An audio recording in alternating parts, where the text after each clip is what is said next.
Alright, back to chapter 6.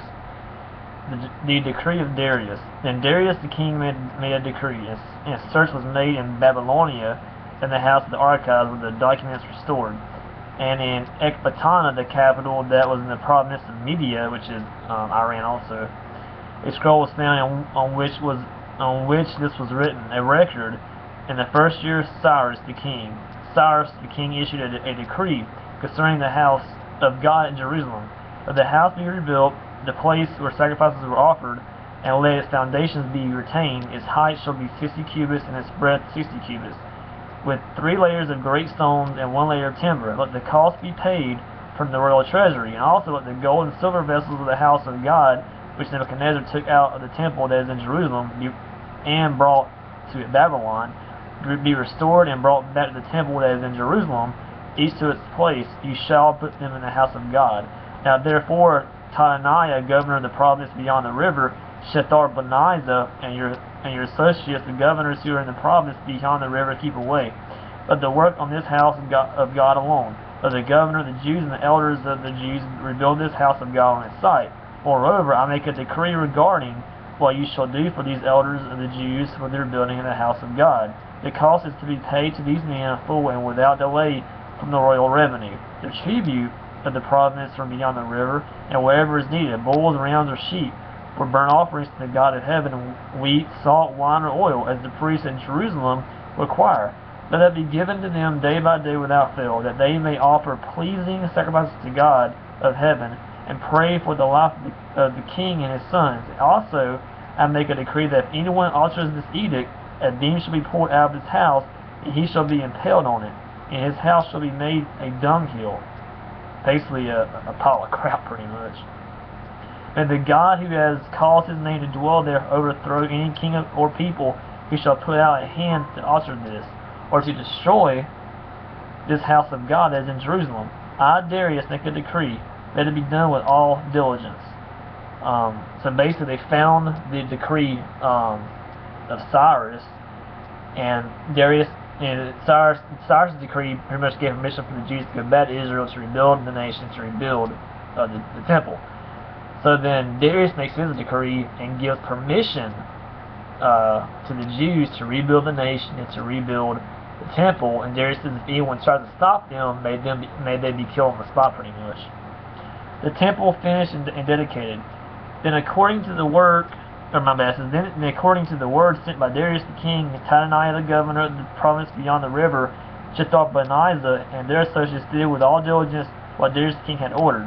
And the elders of the Jews built and prospered through prophesying of Haggai the prophet, Zechariah the son of Edo. They finished their building by decree of the God of Israel, and by decree of Cyrus and Darius and Artaxerxes, king of Persia, or Iran.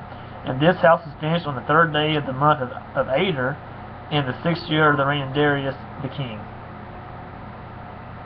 And the people of Israel, the priests and Levites, and the rest of the returned exiles, celebrated the dedication of the house of God with joy. Hold on one moment.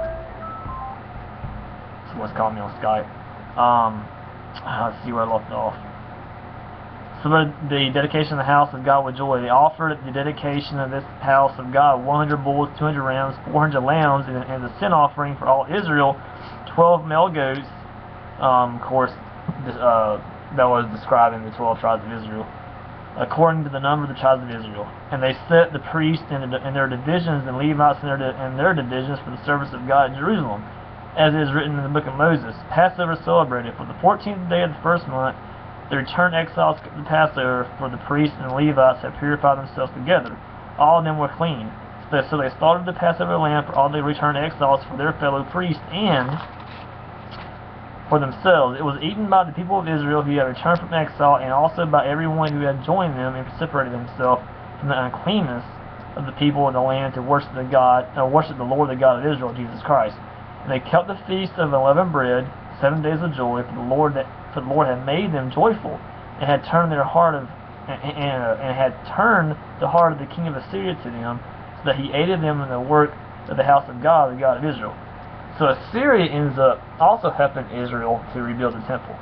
So God even used Israel's enemies to help them rebuild. So it's pretty awesome how God allows Persia or Iran today to destroy, Babylon or actually Iraq, God allows Iran to destroy Iraq to free the Jews to go back over Israel to help rebuild the nation, help rebuild the temple.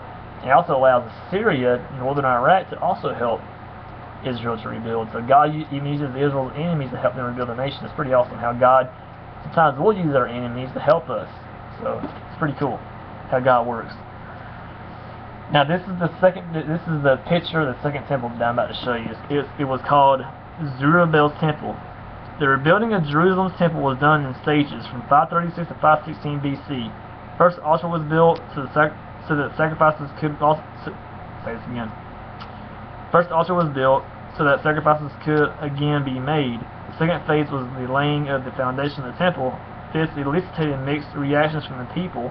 Some rejoiced that the foundation was laid, while others, especially the elder priests, were sad, presumably because the quality of construction was inferior to that of the previous temple.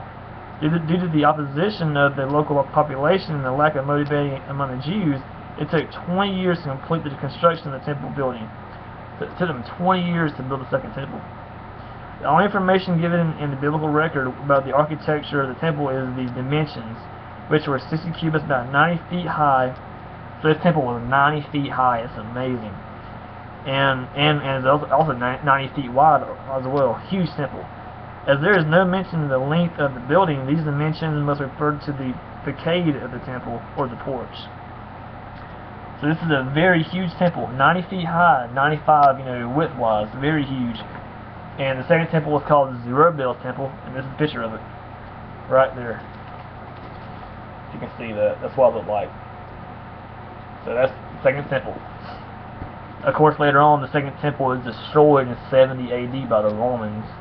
Even Jesus prophesied that it would be destroyed, and it was. So that's chapter 6, and I'll be right back to chapter 7 here shortly.